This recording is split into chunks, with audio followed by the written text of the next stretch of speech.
Welcome back.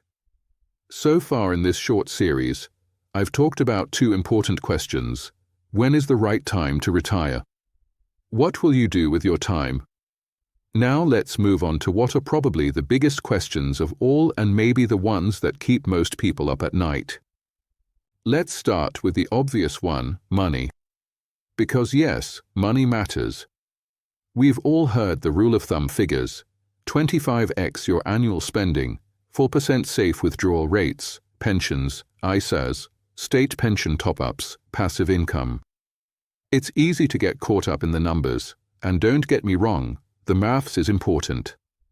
But here's what I learned. The real challenge is emotional, not just financial. I spent months crunching numbers, building spreadsheets, simulating future income, tax bands, inflation, yield curves, the whole works. On paper it said, "You're fine." But in practice, it still felt uncertain.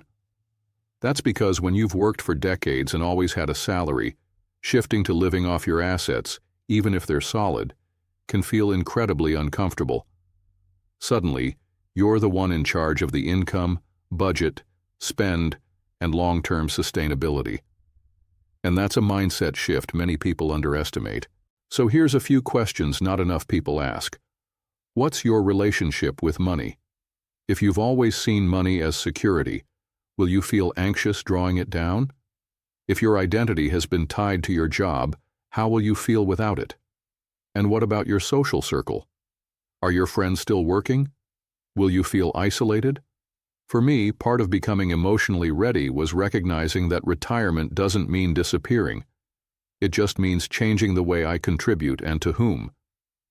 This is my third attempt at retiring, and I've taken something from each one.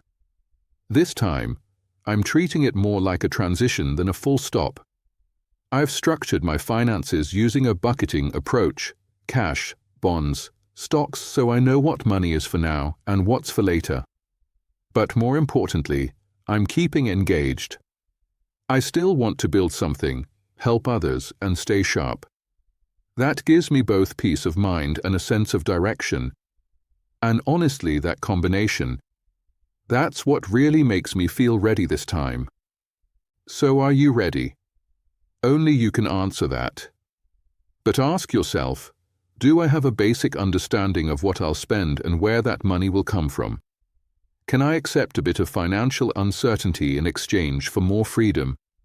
Am I emotionally prepared for a life where I'm no longer defined by my job?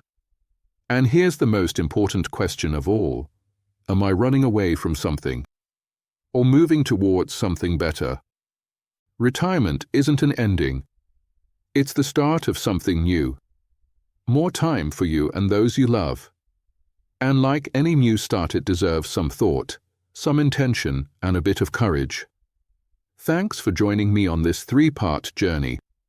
If you found it helpful, leave a comment or share it with someone you think might be wrestling with these same questions. Take care. And whatever you decide, I hope you enjoy it.